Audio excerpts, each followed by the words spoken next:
ও ভাবি, সকাল সকাল মাথার চুল নিয়ে কি গবেষণা করতেছেন? অরুণ ভাই আর বলেন না, মনে হয় বুড়ো হয়ে গেছে, মাথার চুল পাকা শুরু করছে। আরে ভাবি, মাথার চুল পাকলে মানুষ বুড়ো হয় না, মানুষ বুড়ো হয় নিচের চুল পাকলে। বলেন কি অরুণ ভাই, তাই নাকি? আচ্ছা অরুণ ভাই, উপরের চুলের থেকে নিচের চুল দেরিতে পাকে কেন? আরে ভাবি, মাথার চুলের থেকে নিচের চুলের বয়স 14 বছর কম। আচ্ছা বলো, তুমি কি খাবে? তুমি যা খাবে তাই। Waiter, menu please.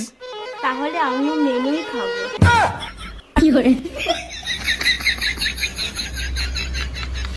এ বলতো, তোর কাছে এখন 16টা আপেল আছে, তোর থেকে 6টা আপেল নিয়ে নিলে তোর কাছে এখন কটা থাকবে? 10টা আপেল থাকবে। আমি জানতাম তুই এটা বলবি। এটা একটা বুদ্ধির প্রশ্ন। না, এটা একটা বুদ্ধির প্রশ্ন, ভালোভাবে ভেবে দেখ। ভুল ভুল বললো বলিস, ঠিক তাহলে তুই বলে দে না। এ বলতো, কোন গাড়ি চাকা ছাড়া চলে? চাকা ছাড়া কোনো গাড়ি। আরে আছে আমার একটা গাড়ি, ড্রাইভারও থাকে প্যাসেঞ্জারও থাকে, শুধু গাড়িতে চাকা নেই। শুধু চাকা নেই, চাকা ছাড়া কোনো গাড়িই চলে না। আচ্ছা তোমরা বলো তো কি হবে এটা? আচ্ছা ভাবি, কোন জিনিস শীতের দিনে ছোট আর গরমের দিনে বড় হয়? যাও তো। আরে ভাবি, দিন শীতের দিনে ছোট আর গরমের দিনে বড়। তাহলে তুমি বলো তো, বুড়ো আঙ্গুলের সাথে শরীরের কোন অংশের মাপ এক? নাকের সাথে মাপ দিয়ে দেখো।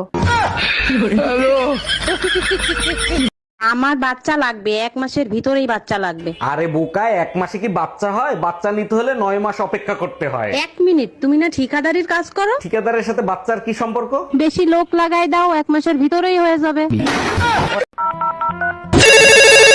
হ্যালো, এইটা কি বিদ্যুৎ পাওয়ার অফিস থেকে বলছেন? জি স্যার, বিদ্যুৎ পাওয়ার অফিস থেকে বলছি। বলুন আপনার কি সেবা করতে পারি? সন্ধ্যা থেকে কারেন্ট নাই, এখন বাজে রাত 10টা, গরমে ঘুমাতে পারতেছি না, কারেন্ট দিবেন কখন? দুঃখিত স্যার, আর 2টা ঘন্টা কষ্ট করেন, রাত 12টার ভিতরে কারেন্ট না আসলেও আপনার ঘুম চলে আসবে।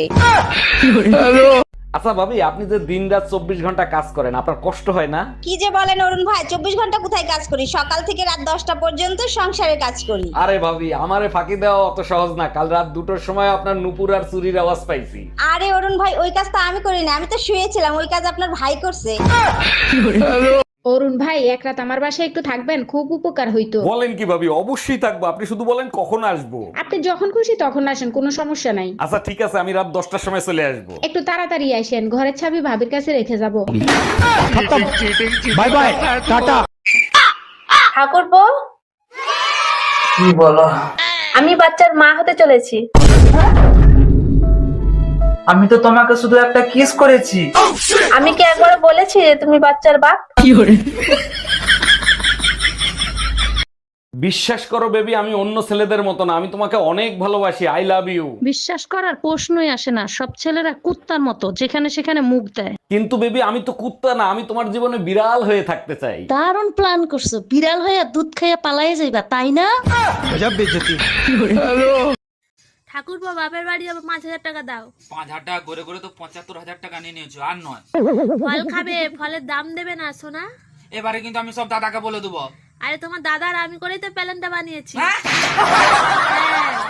এই, তুমি নাকি পাশের বাড়ির রুম্পা ভাবিকে চুম্মা দিয়ে আসছো, ঘটনা কি সত্যি?